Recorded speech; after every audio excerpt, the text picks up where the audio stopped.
আলহামদুলিল্লাহ, একটা সুন্দর আল্লাহ রিজিক। আজকে পাক করব গুড়া মাছ দিয়ে পুঁই শাক।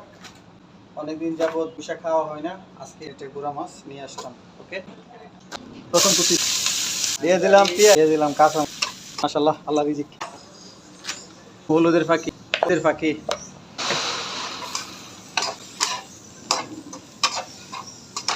জিরার গুঁড়া, বড়দের ফাঁকি, মরিচ 2টা,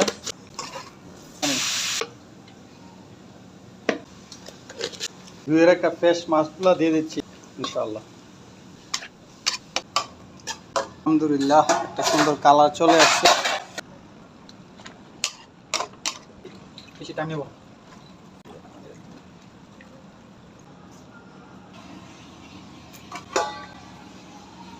আল্লাহ রিজিক, কত সুন্দর কালারটা, কত সুন্দর পুঁই শাকের কালারটা, গ্রিন কালার চলে আসছে।